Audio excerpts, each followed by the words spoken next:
Example number 2 तक हम लोगों ने लगाए थे। एग्जाम्पल 3 हम पढ़ेंगे, आप भी गौर से सुनिएगा। एक स्थिर झील में एक पत्थर डाला जाता है। झील में पानी भरा हुआ है, उसमें एक पत्थर डाल दिया जाता है। जब पत्थर डाला जाएगा तो आप तो जानते हैं उसमें जो पानी होगा वो इस तरीके से तरंगों के रूप में आगे बढ़ता चला जाएगा, ऐसे, ठीक है। और तरंगे वृत्तों में 4 सेंटीमीटर प्रति सेकंड की गति से चलती हैं। आप सोचो, तरंग जैसे पहले यहाँ पर है, फिर थोड़ी देर बाद यहाँ पर आ गई, ऐसे बढ़ रही ना तरंग, ये उसके थोड़ी देर बाद यहाँ पर आएगी, फिर यहाँ पर आएगी। ये जिस स्पीड से चल रही है वो है 4 सेंटीमीटर पर सेकंड। तो ये 4 सेंटीमीटर पर सेकंड, इसको क्या लिखा जा सकता है? इसके चलने की गति।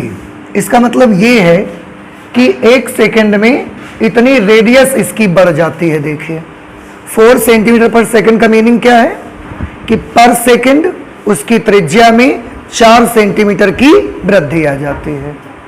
ये इसका मीनिंग है। 4 सेंटीमीटर पर सेकंड की दर से चलती हैं। तो हम इसको लिख सकते हैं dt of r is equal to 4 centimetre पर सेकंड। 1 सेकंड में 4 सेंटीमीटर की दर से त्रिज्या उसकी लगातार बढ़ते जा रही है। जब वृत्ताकार तरंग की त्रिज्या 10 सेंटीमीटर है, तरंग की त्रिज्या दी कितनी गई है? 10 सेंटीमीटर।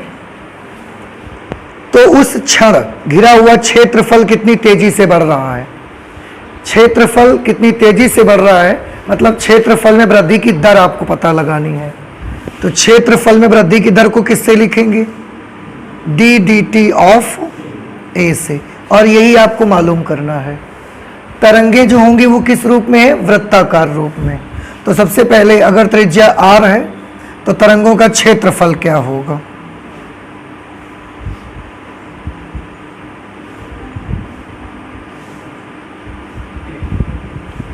तरंगों का क्षेत्रफल a is equal to pi are square. हमें तो dA बाई dt चाहिए, तो t के सापेक्ष अवकलन करना पड़ेगा।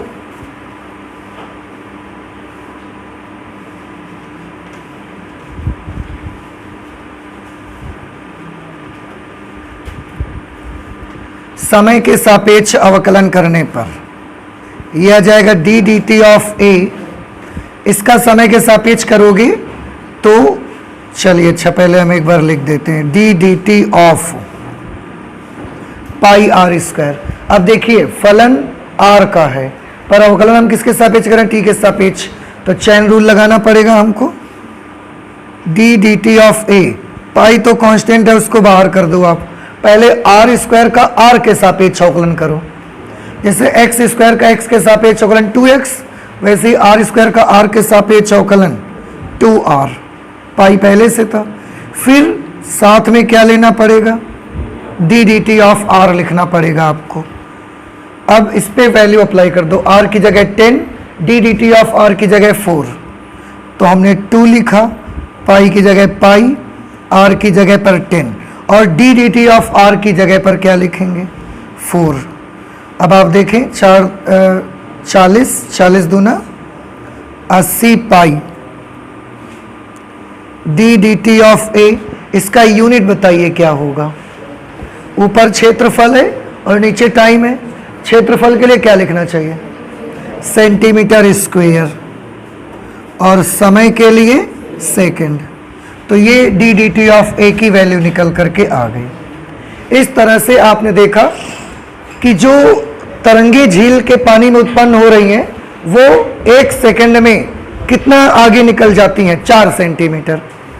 त्रिज्या में 1 सेकंड में केवल 4 सेंटीमीटर की वृद्धि आती है, लेकिन क्षेत्रफल में पर सेकंड 80 पाई सेंटीमीटर स्क्वायर की वृद्धि आ जाती है 1 सेकंड के अंदर।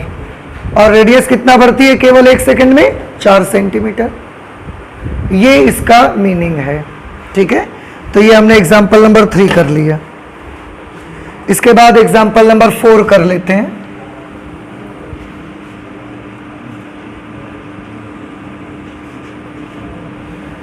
लिखा हुआ है किसी आयत की लंबाई x, एक आयत है, एक रफ फिगर में बना लेता हूं। आयत की लंबाई x, उन्हें आयत की लंबाई दी गई है x और चौड़ाई उन्होंने दी है y। तो लिखा हुआ है किसी आयत की लंबाई x 3 सेंटीमीटर पर मिनट की दर से घट रही है। आयत की लंबाई कितनी है x और ये 3 सेंटीमीटर पर सेकंड की दर से घट रही है। एक सेकंड में 3 सेंटीमीटर लंबाई सिकुड़ जाती है, कम हो जाती है। तो लंबाई है क्या यहां पर x और ये है आयत की चौड़ाई। तो लंबाई में परिवर्तन हो रहा है 3 सेंटीमीटर पर सेकंड की दर से। इसको कैसे लिखा जाए? सेंटीमीटर पर सेकंड, इसका मतलब समय के सापेक्ष परिवर्तन दिया जा रहा है, तो हम इसको लिखेंगे D D T of x से। और कितना चेंज हो रहा है? 3 सेंटीमीटर पर सेकंड, और घट रही है इसलिए minus.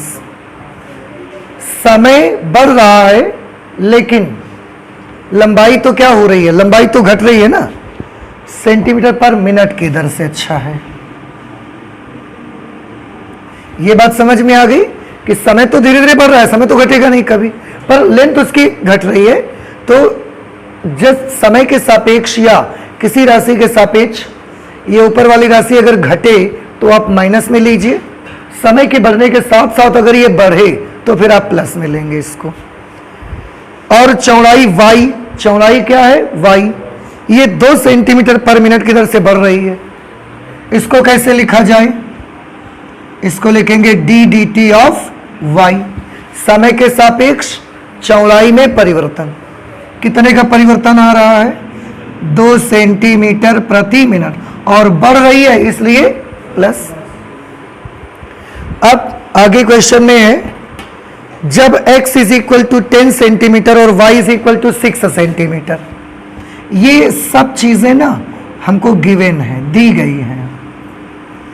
x is equal to 10 centimetre, y is equal to 6 centimetre. तब आयत के और कुछ चीजें पूछी गई हैं। देखो, ए पार्ट पे पूछा जा रहा है परिमाप, और बी में है क्षेत्रफल में परिवर्तन की दर।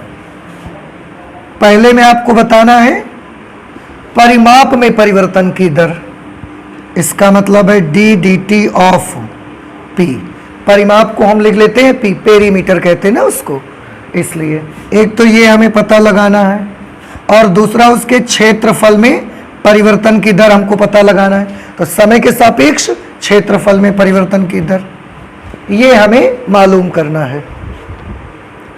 अब ठीक है, सॉल्व करना स्टार्ट करते हैं।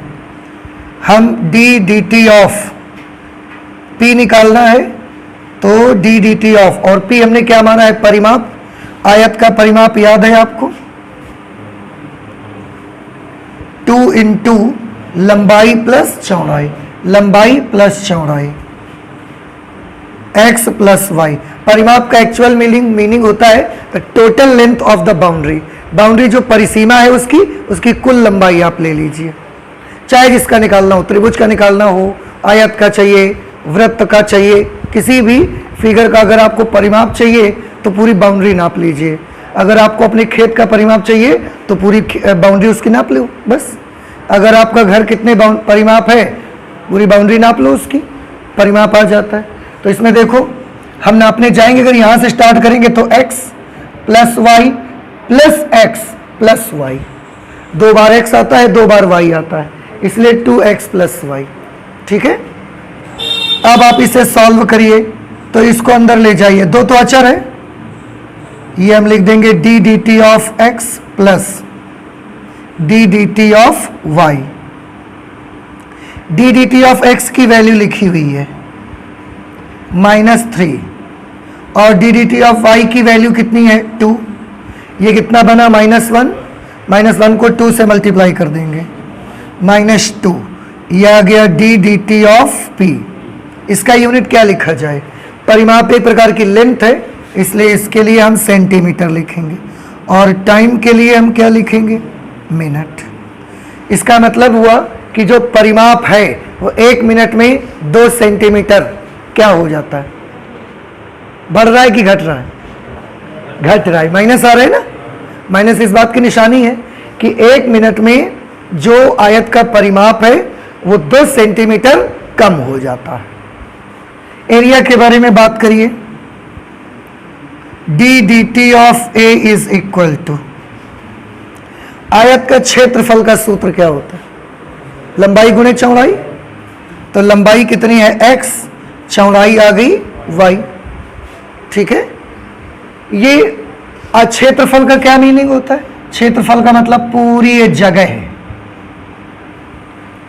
मतलब इस आयत ने कितनी जगह घेर के रखी हुई है, वो जगह का जगह से हमारा मतलब होता है क्षेत्रफल। ठीक है। यहां पर 2 फलन है, दोनों गुणा में है आपस में, तो प्रोडक्ट रूल लगाएंगे अवकलन करते समय। क्या लिखेंगे? पहला फलन दूसरे का अवकलज प्लस दूसरा फलन पहले का अवकलज। अब बस वैल्यू लिख दो आप। x की जगह पर क्या लिखेंगे? 10। D D T of y की जगह पर क्या लिखा जाए? 2 प्लस y की जगह पर लिखेंगे 6 और d D T of x की जगह पर क्या लिखा जाए? -3। ये 20 हो गया, ये 18 हो गया, ये 2 आ गया और ये किसकी वैल्यू आ गई? D D T of A. Unit बताइए इसका। एरिया के लिए सेंटीमीटर स्क्वायर और टाइम के लिए मिनट। इसका मतलब है जिस आयत में लंबाई और चौड़ाई में कुछ चेंजेस चल रहे हैं वो हर मिनट उसका जो एरिया है ना वो 2 सेंटीमीटर स्क्वायर बढ़ जाता है। 1 मिनट में 2 सेंटीमीटर स्क्वायर उसके द्वारा घेरी गई जगह बढ़ रही है, पर परिमाप घट रहा है 2 सेंटीमीटर की रेट से। ठीक है। तो ये हमने लगा लिया एग्जाम्पल नंबर 4। आई होप कि समझ में आ रहा है आपको। नहीं समझ आ रही है? कोई डाउट हो तो प्लीज जरूर बताइएगा मुझे भाई। ठीक है। आप जल्दी से नोट कर लें, इसके बाद हम एग्जाम्पल नंबर 5 लगाते हैं।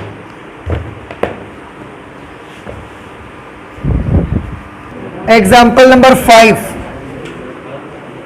किसी वस्तु की x इकाइयों के उत्पादन में, मतलब एक वस्तु है, कोई कंपनी है, फैक्ट्री होगी, वहां पर x इकाइयों के उत्पादन में वहां जो वस्तुओं का उत्पादन किया जाता है वो कितनी वस्तुओं का किया जाता है? x वस्तुओं का उत्पादन किया जाता है। उत्पादन की गई वस्तुओं की संख्या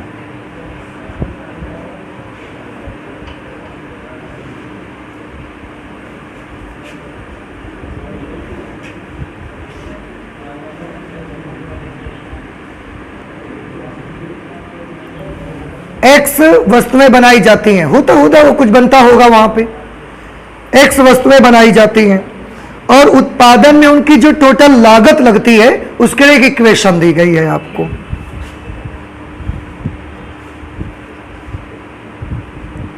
लागत मतलब उसको बनाने में जो खर्चा कंपनी का लगता है वो दिया गया है आपको।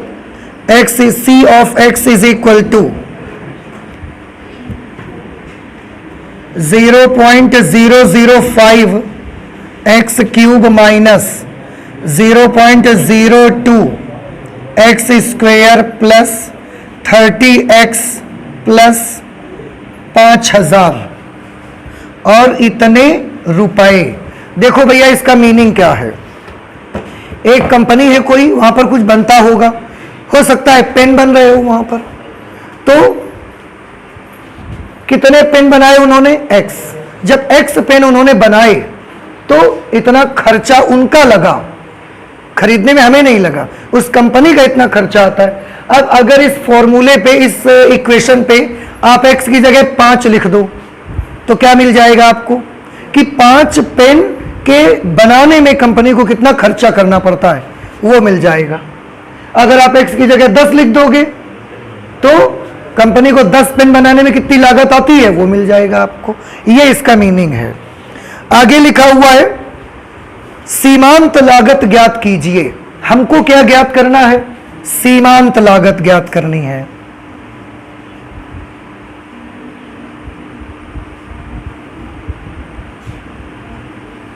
सीमांत लागत ज्ञात कीजिए जब 3 इकाई उत्पादित की जाती हैं। आपको सीमांत लागत उस वक्त ज्ञात करनी है जब कितनी वस्तुओं का उत्पादन किया जाता है? 3 वस्तुओं का उत्पादन किया जाता है। उत्पादन की गई वस्तुओं की संख्या को किससे लिखते हैं? x से। और आज कितनी वस्तुएं बनाई गई हैं? 3, इसलिए किसको 3 के बराबर लिखें? x = 3। नहीं समझ में आया आपको? इतना समझ आ रहा है? अच्छा, अब आप सोचेंगे सीमांत लागत हम चलो मान तो गए निकालेंगे, पर सीमांत लागत होती क्या है?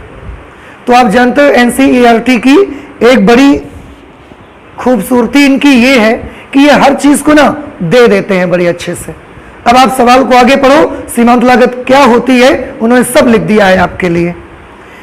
लिखा हुआ है जहां सीमांत लागत यानी कि जिसको हम क्या बोलते हैं? मार्जिनल कॉस्ट से हमारा अभिप्राय किसी भी स्तर पर उत्पादन, आप किसी भी स्तर पर उत्पादन कीजिए, चाहे एक वस्तु बनाओ, 3 बनाओ, चाहे 3000 बनाओ, आप किसी भी लेवल पर प्रोडक्शन करेंगे, उत्पादन के संपूर्ण लागत में तत्कालिक परिवर्तन की दर से है।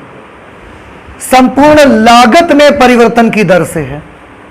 मतलब अगर आपको सीमांत लागत चाहिए तो जो कुल लागत है उसके परिवर्तन की दर निकालिए। नहीं समझ में आया? फिर से मैं पढ़ रहा हूं, आप ध्यान से सुनिएगा। जहां सीमांत लागत से हमारा अभिप्राय किसी भी स्तर पर उत्पादन के संपूर्ण लागत में तत्कालिक परिवर्तन की दर से है। तो अगर आपको सीमांत लागत चाहिए तो आपको कुल लागत में परिवर्तन की दर निकालनी पड़ेगी, और वो भी किसके सापेक्ष? उत्पादित की गई वस्तुओं की संख्या के सापेक्ष। ठीक है, तो सीमांत लागत के लिए हमको क्या करना पड़ेगा?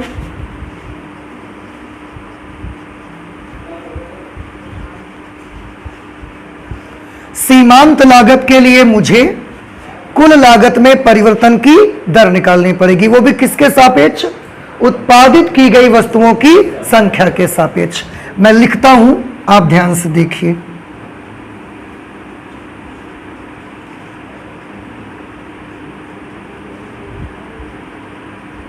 उत्पादित की गई वस्तुओं की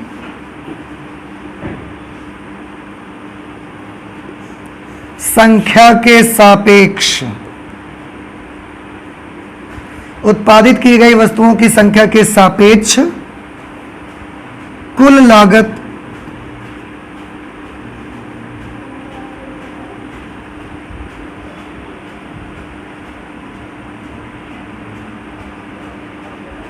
के परिवर्तन की दर।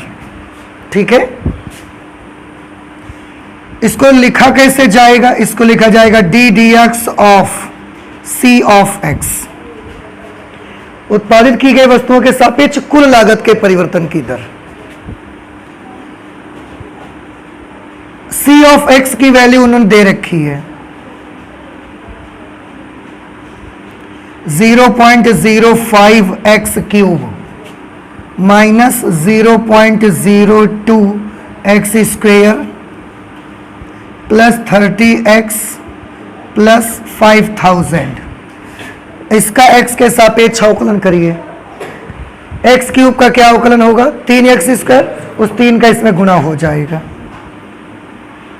3 पंचे 15 x² माइनस x² का होगा 2x, उस 2 से इसको मल्टीप्लाई करवा दीजिए। इसका 30 हो जाएगा और 5000 का 0 हो जाएगा। ठीक है, ये सीमांत लागत आ गई, मार्जिनल कॉस्ट। लेकिन उन्होंने बोला ये है कि सीमांत लागत ज्ञात कीजिए जब 3 इकाई उत्पादित की जाती है।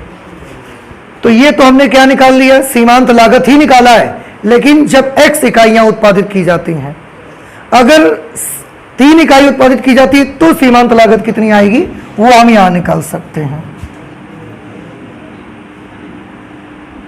जब x बराबर 3 तब सीमांत लागत का मान कितना होगा?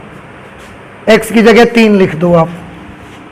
0.015 इंटू यहां पर क्या आएगा? 3 का लिखेंगे, 3 का स्क्वायर करेंगे 9 माइनस 0.04 और x की जगह पर 3 प्लस 30, 15 को 9 से गुणा करेंगे 135 माइनस 4 तियां 12 प्लस 30, जोड़िए आप इसे, तो पहले इसको जोड़िए, ये आएगा 5, फिर 3 2 5, फिर 1 1 2, 30.255 रुपए। इसका मतलब है अगर आप 3 वस्तुएं बनाए, वो कंपनी अगर वो फैक्ट्री जो कुछ भी है, अगर वो 3 वस्तुएं बनाती है तो उसको इतने रुपए, इसमें इसको माइनस करना था, मैंने जोड़ दिया, चलो फिर माइनस कर दो, तो ये आएगा 5, 3 में 2 गया 1 और 1 में 1 गया 0। ठीक है, ये माइनस करना था और हमने जोड़ दिया था, माइनस कर लो आप। अगर वो कंपनी 3 वस्तुएं बनाती है, 3 वस्तुएं बनाने में उसको कितना लागत आती है?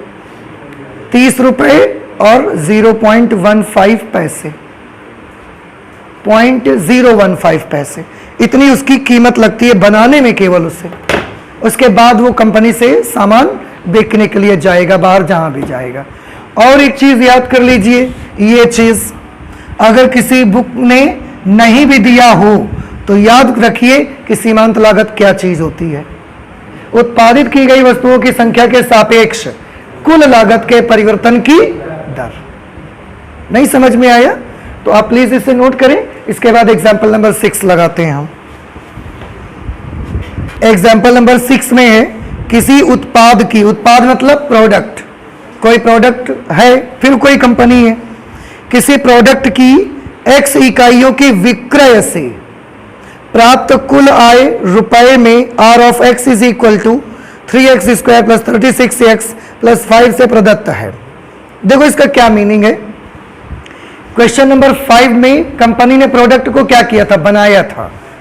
अब क्वेश्चन नंबर 6 में कंपनी प्रोडक्ट को क्या कर रही है? बेच रही है। उन्होंने लिखा कि किसी उत्पाद की x इकाइयों की विक्रय से, मतलब जब हम कोई प्रोडक्ट बनाते हैं और उसकी फिर x वस्तुओं को हम क्या करते हैं? बेचते हैं। विक्रय मतलब बेचते हैं।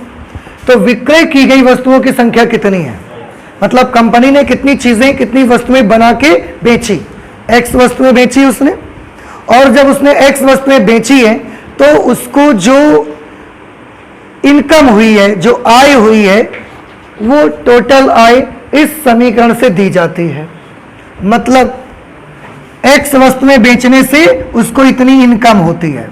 अगर आप इसमें x की जगह पर 10 लिख दोगे तो आपको यह पता लग जाएगा कि जब वो कंपनी 10 वस्तुएं बेचेगी तो कितनी इनकम होगी उसको। अगर आप 50x की जगह लिख दोगे तो यह पता चल जाएगा कि जब वो कंपनी से 50 वस्तुएं बिकेंगी तो उस कंपनी को कितने की इनकम हो जाएगी, यह पता लग जाएगा। तो वो एक इक्वेशन में उन्होंने सेट करके दिया हुआ है आपको। अब उन्होंने पूछा जब x इज इक्वल टू 5 हो तो सीमांत आय ज्ञात करिए। जब x इज इक्वल टू 5 हो तो सीमांत आय आपको ज्ञात करनी है। और सीमांत आय कहेंगे किसको? ये फिर से क्वेश्चन ने पूरे उसमें दिया हुआ है। सीमांत आय, जिसे आप अंग्रेजी में मार्जिनल रिवेन्यू भी बोलेंगे, से हमारा अभिप्राय किसी क्षण विक्रय की गई वस्तुओं के सापेक्ष संपूर्ण आय के परिवर्तन की दर है। सीमांत आय से हमारा क्या मतलब है?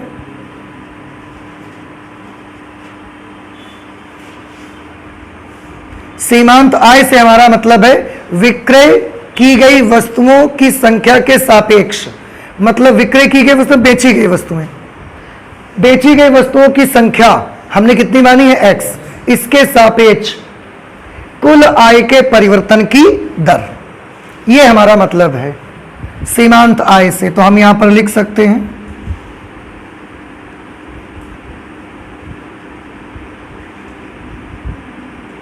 विक्रय की गई वस्तुओं की संख्या के सापेक्ष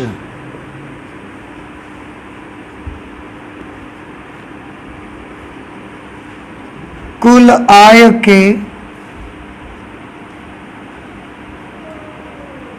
परिवर्तन की दर। अब देखो ऐसी ही बिल्कुल सीमांत लागत थी। जब सीमांत आय आएगी तो विक्रय की गई वस्तुओं के सापेक्ष कुल आय के परिवर्तन की दर।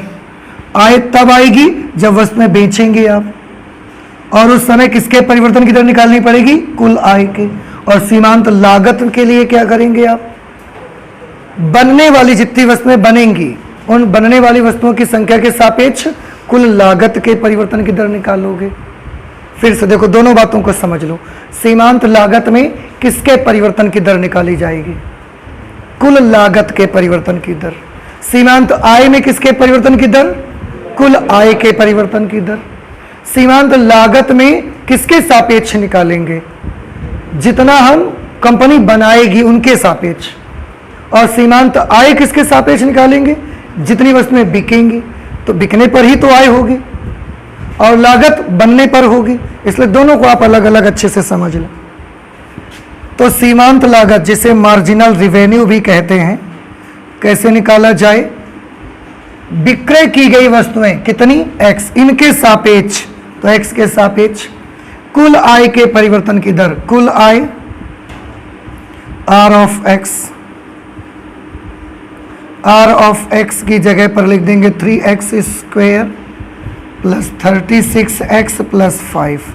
अवकलन करेंगे तो ये हो जाएगा 6x प्लस 36। अब हमें क्या करना है? हमें तो जब x बराबर 5 हो, जब x बराबर 5, तब हमें सीमांत आय ज्ञात करनी है, मार्जिनल रिवेन्यू। तो मार्जिनल रिवेन्यू के लिए जो एक एक्सप्रेशन आया है, इसमें x की जगह 5 लिख दीजिए आप। 6 इंटू 5 प्लस 36, 6 5 30, 30 प्लस 36 66। मतलब जब आप 5 वस्तुएं बेचेंगे तो आपको 66 रुपए इनकम हो जाएगी। समझ आ रही है आपको? तो इस तरह से ये हमारा क्वेश्चन हो गया, एग्जाम्पल नंबर 6। आप इसे नोट करिए। इसके बाद हम लोग एक्सरसाइज लगाना शुरू कर देंगे। देखिए, यहीं से स्टार्ट कर देते हैं हम। Exercise 6.1, question number 1। वृत्त के क्षेत्रफल में परिवर्तन की दर, इसकी त्रिज्या r के सापेक्ष ज्ञात करिए। माना वृत्त का क्षेत्रफल a है और त्रिज्या कितनी है? r। तो सवाल में पूछा गया है त्रिज्या के सापेक्ष क्षेत्रफल के परिवर्तन की दर ज्ञात कीजिए। इसलिए d/dr ऑफ a, इसकी वैल्यू हमें निकालनी है। फर्स्ट पार्ट में दिया गया है r is equal to 3 centimetre, और सेकेंड पार्ट में दिया गया है r is equal to 4 centimetre. कोई प्रॉब्लम नहीं है, वृत्त का क्षेत्रफल सबको आता है। a is equal to pi r square. हमको dr ऑफ a चाहिए। त्रिज्या के सापेक्ष क्षेत्रफल में परिवर्तन की दर, त्रिज्या के सापेक्ष है तो इसका अवकलन करने से क्या मिलेगा आपको? 2 पाई r, 2 पाई की जगह 2 पाई, r की जगह पर क्या लिख दोगे? अरे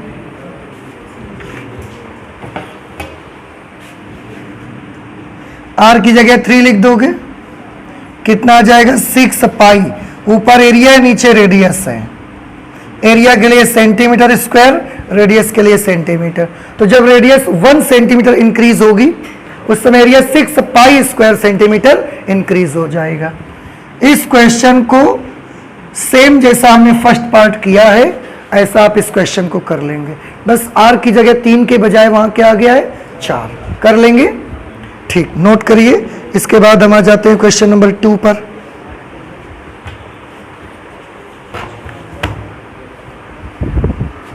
क्वेश्चन नंबर 2 है घन का आयतन। घन है ये हमने बना लिया, और घन की भुजा मान लेते हैं।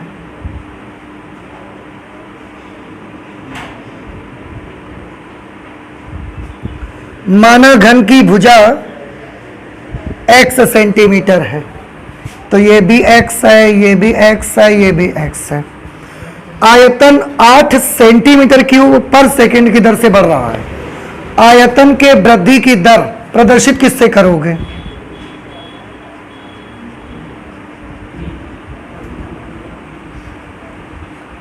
माना घन का आयतन v, इसलिए आयतन के वृद्धि की दर दी गई है 8 सेंटीमीटर क्यूब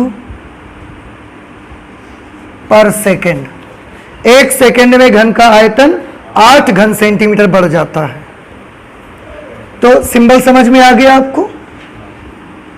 पृष्ठ क्षेत्रफल किस दर से बढ़ रहा है? आपको पृष्ठ क्षेत्रफल बताना है किस दर से बढ़ रहा है।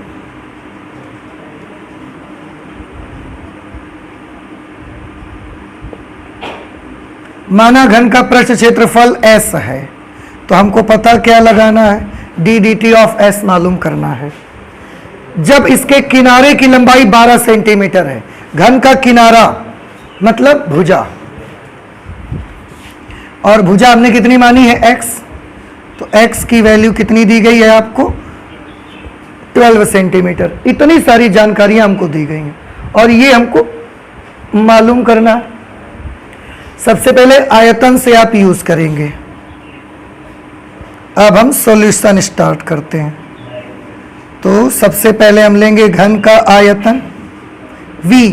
फॉर्मूला क्या होता है घन के आयतन का? भुजा क्यूब। भुजा कितनी है? x, तो x क्यूब। क्योंकि d dt ऑफ v दिया गया तो हम t के सापेक्ष अवकलन कर देंगे, इसलिए d dt ऑफ v फलन x का है, अवकलन t के सापेक्ष आप कर रहे हैं। पहले x के सापेक्ष करिए। 3x square d dt of x। अब वैल्यू लिख दीजिए। d dt ऑफ v का मान देखो कितना है? 8, तो d dt ऑफ v की जगह 8। 3x स्क्वायर, x का स्क्वायर कर देंगे 144, और ये d dt ऑफ x 8 से आप इसको काट सकते हैं। 16 8 128, 18 8 144, ठीक है। 8 8 64, 8 6 14, ठीक है। तो यहां से dx बाई dt कितना आ जाएगा? इसके साथ गुणा में धरा के भाग में 18 3 54, ये भाग में आ गया। 18 3 54, 54 यहां इसके भाग में आ गया। यूनिट बता दो इसका। सेंटीमीटर पर सेकंड। इसका मतलब है आयतन 1 सेकंड में 8 घन सेंटीमीटर बढ़ता है, लेकिन घन की जो भुजा है वो 1 सेकंड में 1/54 सेंटीमीटर बढ़ती है। परिवर्तन हो रहा है, वो थोड़ा है लेकिन हो रहा है। हमको तो सरफेस एरिया में चेंज चाहिए। घन का पृष्ठ क्षेत्रफल क्या होता है? घन का पृष्ठ क्षेत्रफल 6 इंटू साइड स्क्वायर। कैसे मालूम है? क्यों होता है ये? नहीं मालूम? देखो बड़ा सिंपल है बउआ। अरे इससे ज्यादा तो आसान क्या हो सकता है? मान लो, वैसे ये घनाभ है, मान लो कि ये घन है। अगर ये घन है तो इसकी ये भुजा कितनी? x, ये भी भुजा कितनी? अगर घनाभ है तो इसकी हर सरफेस वर्ग के आकार की होगी, वर्गाकार, क्योंकि ये भी x, ये भी x, ये भी x, ये भी x, चारों भुजाएं बराबर तो वर्ग हो गया। इस एक फलक का क्षेत्रफल कितना आएगा? x square. समझ आया आपको? भाई वर्ग के आकार के तो वर्ग का क्षेत्रफल क्या होता है? भुजा स्क्वायर। तो x इंटू एक्स किया, x स्क्वायर आ गया। एक फलक का क्षेत्रफल। घन में कितनी फलकें होती हैं? 6। एक का क्षेत्रफल x स्क्वायर है तो 6 का इस वर्ग क्षेत्रफल। बस नहीं समझ में आया? इस तरह से, लेकिन हमने भुजा तो x मानी हुई है, तो 6x स्क्वायर हम लिख देंगे इसीलिए। अब आप ध्यान से देखें, हमको तो d dt ऑफ s चाहिए, तो हम t के सापेक्ष अवकलन कर देंगे। d dt of s is equal to, पहले इसका x के सापेक्ष करोगे तो 12x और साथ में d dt of x। 12x की जगह पर क्या लिखेंगे? 12, और d dt ऑफ x की जगह 1.54। सॉल्व कर लीजिए इसको। 12 से तो ये कटेगा नहीं, उसके पहाड़े में आता नहीं है, 6 से कट जाएगा, 9 बार में ये, 2 बार में ये। अब 3 चौके 12, 3 तियां 9। इस तरीके से D D T of s is equal to 8/3, 4 दूना 8 बटे 3। यूनिट क्या होगा? सेंटीमीटर स्क्वायर पर सेकंड। तो घन का जो पृष्ठ क्षेत्रफल है वो 1 सेकंड में 8/3 सेंटीमीटर स्क्वायर बढ़ जाता है। बस इस तरह से ये हमारा आंसर आ गया। तो पहले आयतन का यूज करके D D T of x निकालो और फिर सरफेस एरिया में उसका इस्तेमाल होगा जा करके। ये क्वेश्चन नंबर 2 हुआ। क्वेश्चन नंबर 3 यही करेंगे हम।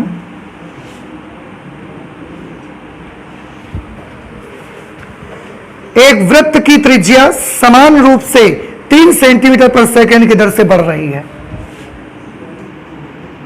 माना वृत्त की त्रिज्या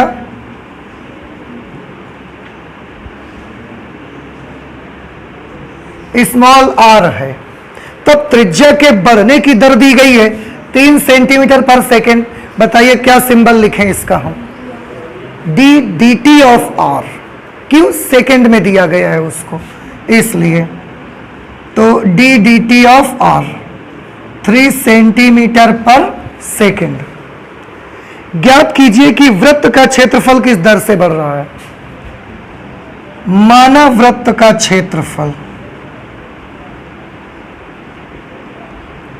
ए है, तो क्षेत्रफल के बढ़ने की दर पूछी जा रही है आपसे। D D T of a is equal to question mark. जब त्रिज्या 10 सेंटीमीटर हो, जबकि त्रिज्या कितनी हो? 10 सेंटीमीटर। बस इतना सा क्वेश्चन है, कर सकते हो ये तो आप। वृत्त का क्षेत्रफल ए बराबर कितना? Pi are square. हमें D D T of R चाहिए, no sorry, D D T of A. समय के सापेक्ष अवकलन कर दीजिए इसका। बताइए क्या करोगे? Chain rule. पहले आर के सापेक्ष करोगे तो ये क्या आ जाएगा? 2 पाई आर, और फिर टी के सापेक्ष कर दोगे तो d D T of r. आपको आर भी मालूम है, आपको डी डी टी और आर भी मालूम है। मैं कुछ करने वाला नहीं हूं, इसका कैलकुलेशन विद्यार्थीगण स्वयं करें, कर लेंगे विद्यार्थीगण। Next question number 4। एक परिवर्तनशील घन का किनारा, किनारा मतलब भुजा, तो माना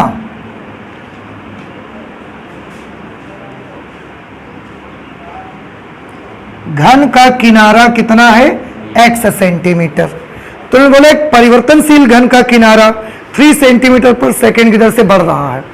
3 सेंटीमीटर पर सेकंड की दर से बढ़ रहा है। क्या सिंबल बनाया जाए बताओ? किनारा को क्या माना हमने? x, और ये 3 सेंटीमीटर पर सेकंड की दर से बढ़ रहा है। सिंबल बताओ? डी डी टी ऑफ, हाँ, अरे मुझे भी तो पता चले कि आप समझ रहे हो या केवल सुन रहे हो। तो बढ़ रहा है। घन का आयतन किस दर से बढ़ रहा है? माना घन का आयतन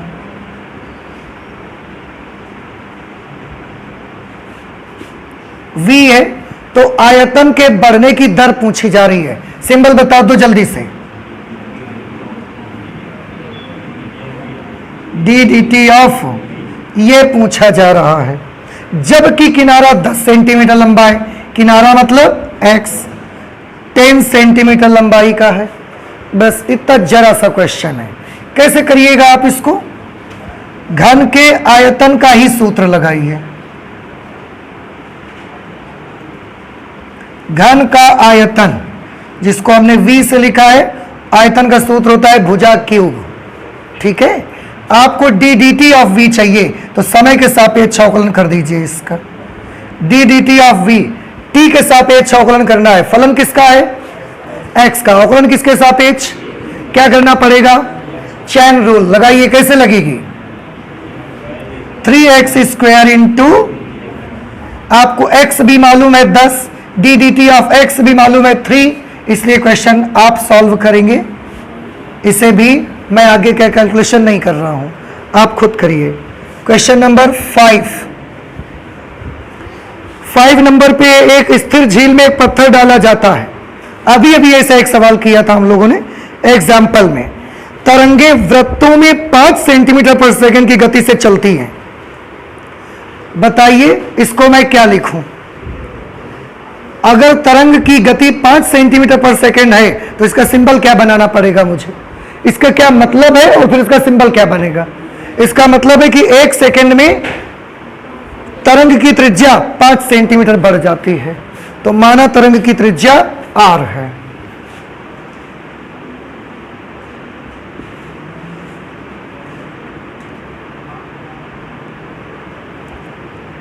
इसलिए तरंग की त्रिज्या के बढ़ने की दर दी गई है 5 सेंटीमीटर पर सेकेंड। इतनी तेज वो तरंग फैल रही है, 1 सेकेंड में 5 सेंटीमीटर। जब वृत्ताकार तरंग की त्रिज्या 8 सेंटीमीटर है, त्रिज्या कितनी दी गई है? 8 सेंटीमीटर। तो जब r बराबर 8 सेंटीमीटर, उस क्षण घिरा हुआ क्षेत्रफल किस दर से बढ़ रहा है? तो माना तरंग के द्वारा घिरा क्षेत्रफल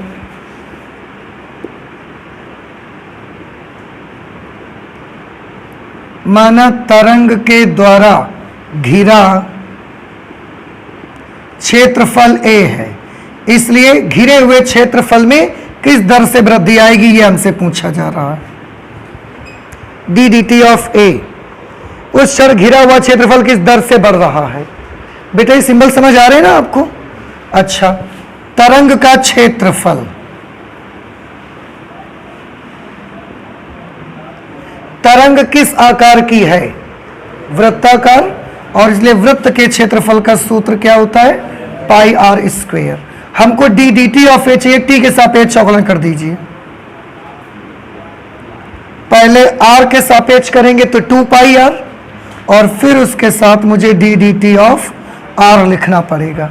आपको आर की वैल्यू 8 सेंटीमीटर मालूम है और d D T of r की वैल्यू 5 मालूम है, इसलिए फिर से आप खुद करिए इसको। ये क्वेश्चन नंबर 5 आप प्लीज जल्दी से नोट करें, इसके बाद 6 नंबर पर आते हैं हम। क्वेश्चन नंबर 6 पे लिखा हुआ एक वृत्त की त्रिज्या 0.7 सेंटीमीटर पर सेकेंड की दर से बढ़ रही है। तो हमने क्या किया? वृत्त की त्रिज्या हमने r मान ली और त्रिज्या के बढ़ने की दर 0.7 सेंटीमीटर पर सेकेंड है, वो हमने d D T of r is equal to 0.7 centimetre पर सेकेंड नोट कर लिया। फिर उन्होंने बोला कि इसके परिधि की वृद्धि की दर क्या होगी अगर r का मान 4.9 सेंटीमीटर है। तो मानव वृत्त की परिधि क्या है? c, क्यों? सरकमफरेंस कहते हैं उसको। तो जब r की वैल्यू 4.9 सेंटीमीटर है तब परिधि की वृद्धि की दर बतानी है, d D T of c। वृत्त की परिधि का सूत्र सभी को मालूम होगा शायद,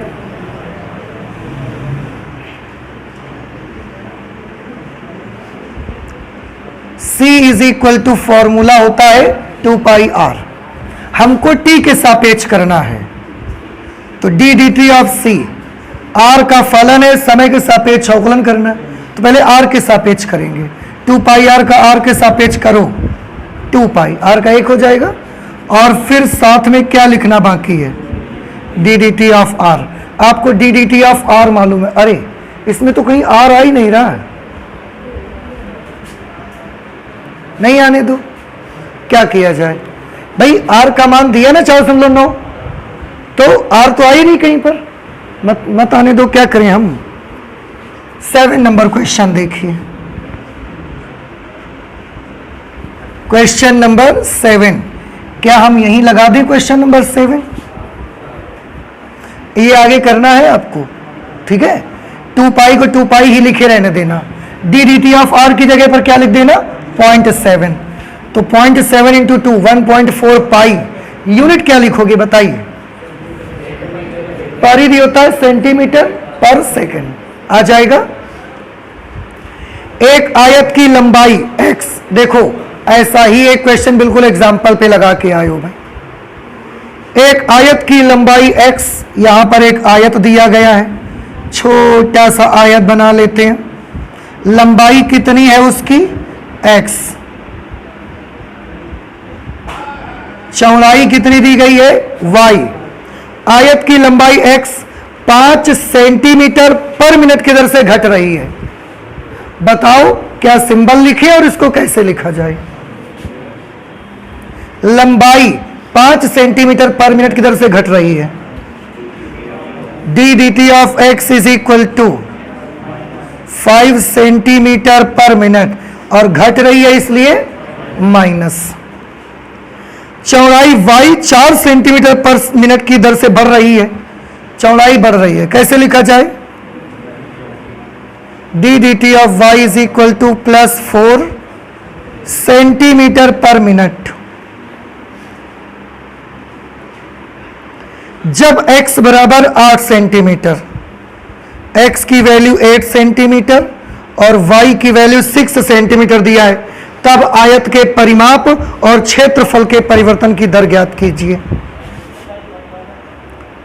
फर्स्ट पार्ट में आपको आयत के परिमाप के परिवर्तन की दर ज्ञात करनी है। माना आयत का परिमाप बराबर p, तो हमको परिमाप के परिवर्तन की दर मालूम करनी है। क्या आप कर लेंगे एग्जाम्पल जो अभी लगाया था उसकी हेल्प से? नहीं बनेगा आपसे? अच्छा, सेकेंड पार्ट भी देख लो। माना आयत का क्षेत्रफल a है, इसलिए D D T of a, ये भी आपको मालूम करना है। तो क्योंकि एग्जाम्पल हमने लगाया है बिल्कुल सेम ऐसा ही, बस ये न्यूमेरल्स अलग अलग थे उस पे, बाकी कैलकुलेशन सेम मेथड से होगा, इसलिए हम इसको सॉल्व नहीं कर रहे हैं, आप खुद करिए भाई। कुछ बहुत तो काम आप भी करेंगे ना। क्वेश्चन नंबर 8 बउआ हो आ जाएगा, ये मैं बता दूं भाई, आ जाएगा ना। एक गुब्बारा जो सदैव गोलाकार रहता है, गुब्बारा जो हमेशा कैसा रहता है? गोलाकार। एक पंप द्वारा उसमें 900 घन सेंटीमीटर गैस प्रति सेकंड भरकर फुलाया जाता है। उसको 1 सेकंड में उसके भीतर 900 घन सेंटीमीटर गैस भरी जाती है, और गैस भरोगे तो गुब्बारा फूलेगा। ये 900 घन सेंटीमीटर क्या होगा? गुब्बारे का आयतन है। तो माना गुब्बारे का आयतन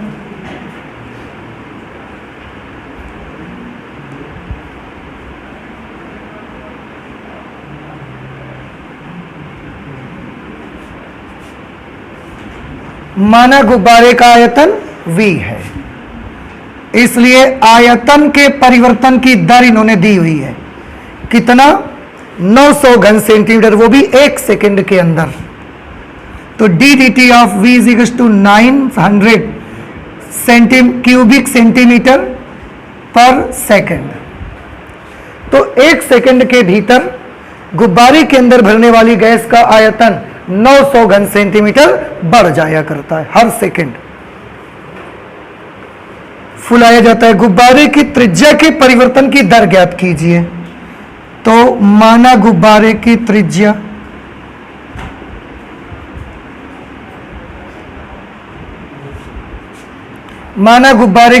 r है, इसलिए त्रिज्या के परिवर्तन की दर आपको पता लगानी है। D D T of r, जब त्रिज्या 15 सेंटीमीटर हो, रेडियस दी कितनी गई है? 15 सेंटीमीटर। तो इतनी सारी जानकारियां आपको दी गई हैं और आपसे ये पूछा गया है। हम गुब्बारे के आयतन का सूत्र लगा देते हैं। गुब्बारा किस आकार का है बताइए? गोलाकार। गोले के आयतन का सूत्र 4/3 पाई r क्यूब। हमें D D T of v दिया गया है, तो हम एक काम करेंगे, t के सापेक्ष इसका अवकलन कर देंगे। 4/3 पाई तो बेटा कांस्टेंट है, r क्यूब का करना है। पहले r क्यूब का r के सापेक्ष करो, और फिर लास्ट में क्या लिख दो? D D T of r। 3 से 3 कैंसल हो गया, 4 पाई r स्क्वेयर और d D T of r। अब D D T of v की जगह पर क्या लिखेंगे? 900। 4 पाई की जगह पर 22/7, या पाई के पदों में ही आंसर देना है, पाई के पदों में देना है। चेक कर लेते हैं। Question number 9, exercise 6.1 question number 9।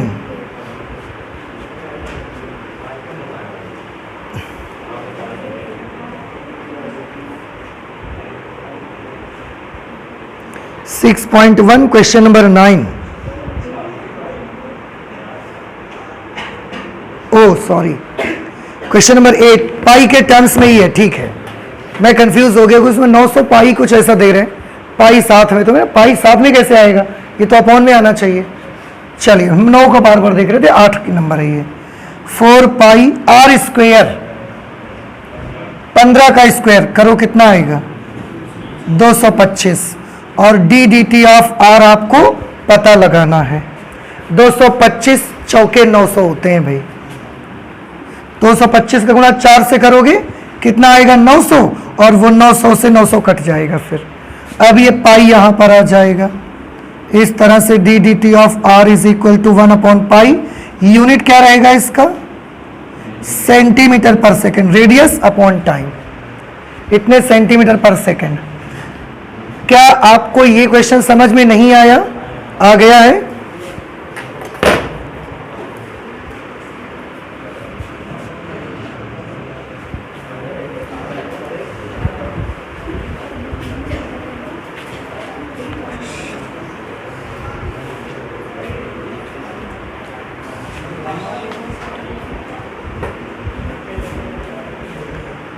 Question number 9 में है गुब्बारा जो सदैव गोलाकार रहता है। अरे अच्छा, 2 सवाल हैं। अच्छा, मैंने सोचा मैं वही सवाल फिर से पढ़ रहा हूं क्या। एक गुब्बारा जो सदैव गोलाकार रहता है कि त्रिज्या परिवर्तनशील है, बदल रही है त्रिज्या, बढ़ रही है घट रही है, अभी तो नहीं बता सकते, उन्होंने केवल परिवर्तनशील बोला है। त्रिज्या के सापेक्ष आयतन के परिवर्तन की दर ज्ञात करिए, जबकि त्रिज्या 10 सेंटीमीटर है। तो माना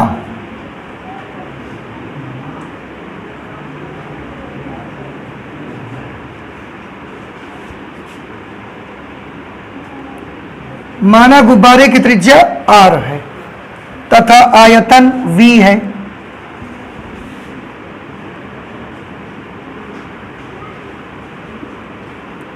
तथा गुब्बारे का आयतन कितना है v।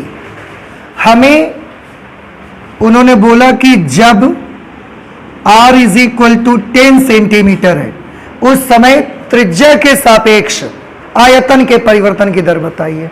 सिंबल बताओ क्या लिखा जाए, त्रिज्या के सापेक्ष आयतन के परिवर्तन की दर, ऐसा ठीक है। चलिए, गुब्बारे का आयतन बताइए, क्योंकि गुब्बारा गोलाकार है इसलिए उसका आयतन v is equal to 4/3 pi r cube. हमें r के सापेक्ष अवकलन निकालना है, तो d r of v, r का फलन है, r के ही सापेक्ष अवकलन करना है। तो r क्यूब का r के सापेक्ष अवकलन क्या होगा 3r स्क्वायर, और इसके बगल में क्या लिखना पड़ेगा d D T of r लिखना पड़ेगा। अरे क्यों लिखना पड़ेगा, आप r के सापेक्ष कर रहे हो, फलन भी r का है, r के सापेक्ष अवकलन कर रहे हो, तो क्यों लिखोगे आप। अगर r का फलन है और t के सापेक्ष करते तो लिखते ना, हम तो कुछ नहीं लिखना, बस ऐसे छोड़ दो आप, 3 से 3 कैंसिल कर दो। देखो मैं इसलिए पूछ लेता हूं ना, क्योंकि आपको रट जाता है कि उसके बगल में मुझे लिखना ही है कुछ ना कुछ, तो आप बताते रहते हो। D D r of v बराबर 4 पाई आर स्क्वेयर। एक चीज आपको बताएं, ध्यान से सुनो, गोले का आयतन क्या होता है 4/3 पाई आर क्यूब। गोले का संपूर्ण पृष्ठ या उसी को वक्र पृष्ठ बोलते हैं, वो किसका सूत्र क्या होता है। इसको देख के आपको नहीं लगता कि गोले का आयतन का अगर त्रिज्या के सापेक्ष अवकलन कर दें तो उस गोले का वक्र पृष्ठ मिल जाता है हमको। गोले के आयतन का अवकल गुणांक त्रिज्या के सापेक्ष अगर हम निकालें तो उससे हमें गोले का वक्र पृष्ठ या संपूर्ण पृष्ठ जिसको कहते हैं वो हमको मिल जाता है। अब करना पहियों का 4 पाई आर की जगह 10 कर लेंगे। अच्छा, ये कौन सा क्वेश्चन है भाई? Question number 9। आप जल्दी से नोट कर लें, फिर 10 नंबर लगा लिया जाए क्या? नोट करें जल्दी से। क्वेश्चन नंबर 10 में है, एक 5 मीटर लंबी सीढ़ी दीवार के सहारे झुकी हुई है। देखो मैं फिगर बनाता हूं, आप गौर से समझिएगा।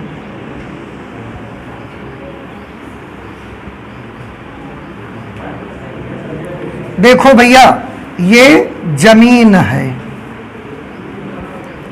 और ये क्या है? दीवार। इस पे एक सीढ़ी टिकी हुई है इससे, ऐसे। ये हमने बना दिया सीढ़ी।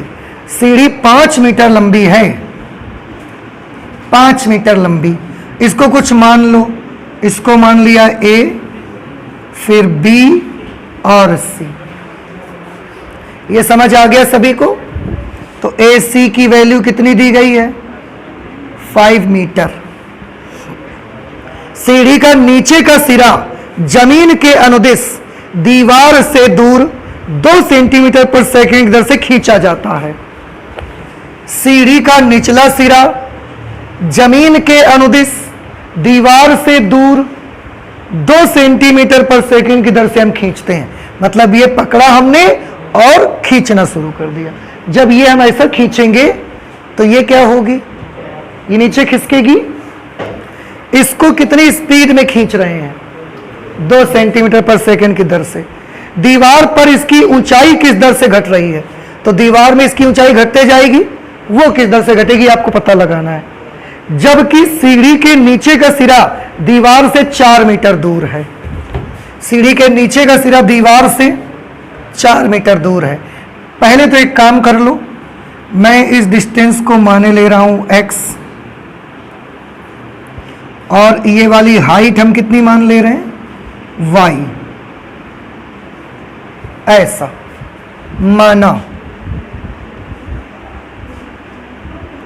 माना BC is equal to x centimetre तथा AB is equal to y centimetre. x की वैल्यू भी दी गई है बेटा आपको। x क्या है? दीवार से सीढ़ी के निचले सिरे की दूरी, और दीवार से सीढ़ी का निचला सिरा 4 मीटर दूर है, इसलिए x की वैल्यू कितनी दी गई है भाई?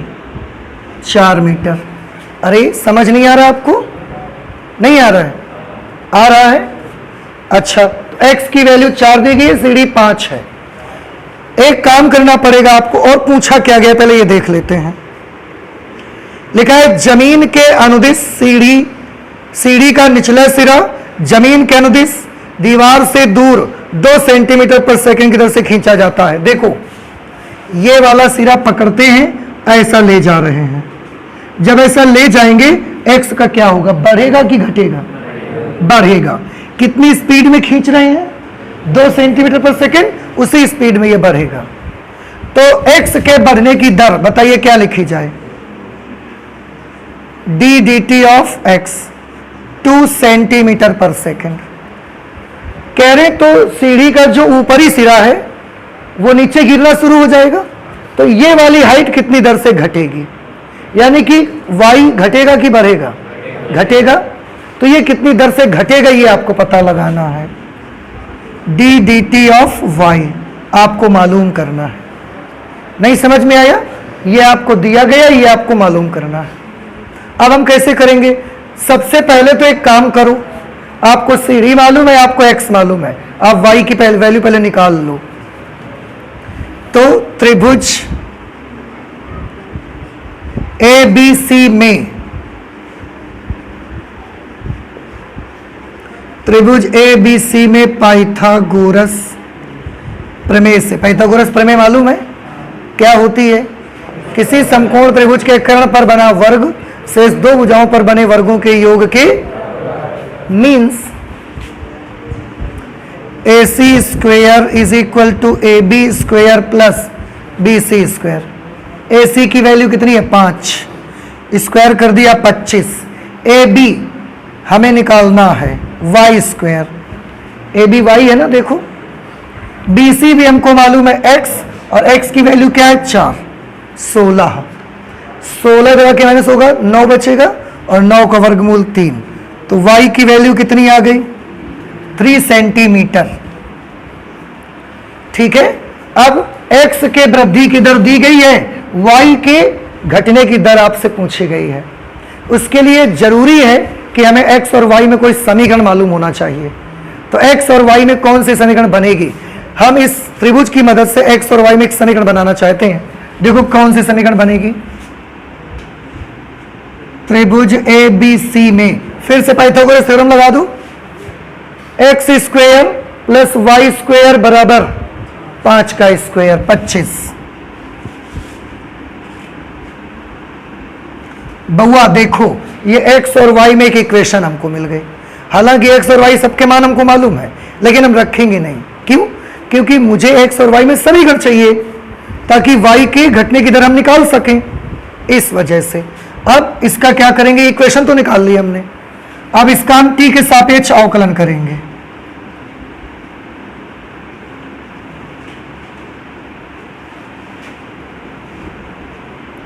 t के सापेक्ष अवकलन करने पर x स्क्वायर का क्या होगा? 2x d D T of x, y स्क्वायर का 2y d D T of y is equal to 0, 25 का। और आपको क्या चाहिए? D D T of y चाहिए, तो ये टर्म रोक लो, इसको उधर भेज दो। 2y d D T of y is equal to minus 2x d D T of x, 2 से 2 कैंसल हो गया। D D T of y is equal to minus x upon y d D T of x। ठीक है, minus x और y दोनों के मान मालूम है। x की जगह लिखेंगे 4, y की जगह पर लिखेंगे 3, और d D T of x की जगह पर क्या लिखेंगे? D D T of x 2 लिख देंगे। सॉल्व करिए, d D T of y आएगा -8/3, और यूनिट क्या होगा इसका? मीटर प्रति सेकंड। इसका मतलब ये हुआ बेटा कि जब आप इस सीढ़ी के निचले सिरे को ना ऐसा खींचोगे नीचे की पीछे की तरफ, कितनी स्पीड में इसको खींच रहे हो? 2 मीटर पर सेकंड। 1 सेकंड में 2 मीटर दूर खींच लेते हो आप इसको। उस वक्त ये नीचे गिर रहा है, ये कितनी स्पीड में गिर रहा है? 8/3। क्या इसकी स्पीड के बराबर इसकी स्पीड है? नहीं है, तो कम है कि ज्यादा है? ज्यादा है। भाग दो ना, 3 दूना 6 और 3 छंग 18, लगभग 2.6 मीटर पर सेकंड। ये कितनी स्पीड में पीछे खींचा जा रहा है? 2 मीटर पर सेकंड। ये कितनी स्पीड में नीचे गिर रहा है? लगभग 2.6 मीटर पर सेकंड की रफ्तार से नीचे गिर रहा है। और क्योंकि ये हाइट घट रही है, इसलिए आंसर भी कैसा आया? देखो माइनस में आया। तो अगर आप क्वेश्चन सही लगाओगे, निशान विशान सही, सब बिल्कुल अच्छे से आ जाएगा आपका। सेंटीमीटर में नहीं, 1 मिनट। इसका सीढ़ी की लंबाई तो 5 मीटर दी गई है। अच्छा, आंसर चेक करो पहले इसका। 6.1 का 10 नंबर 8/3 आया है। इसका मतलब क्वेश्चन में ही देने में कुछ गड़बड़ी की है उन्होंने। इसको भी क्या लिखना चाहिए? मीटर पर सेकंड, और हमें भी फिर क्या मान लेना चाहिए? मीटर। मीटर। अब सारा कुछ सही हो गया भाई। अगर एक बात उन्होंने सीढ़ी मीटर में दी गई है और इसको सेंटीमीटर में लिखा है। अच्छा, 1 मिनट के लिए देख लेते हैं जरा यूनिट, कहीं ऐसा तो नहीं है हमसे गलती हो रही हो। एक्चुअली अगर ये कुछ सेंटीमीटर में होंगे, कुछ मीटर में होंगे ना, फिर यूनिट्स में कन्वर्जन करनी पड़ेगी आपको।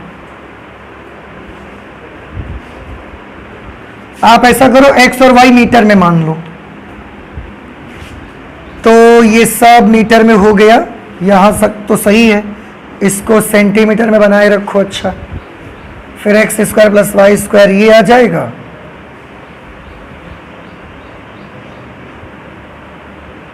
एक्स और वाई ये मीटर में है, इनसे कोई प्रॉब्लम ही नहीं हमको।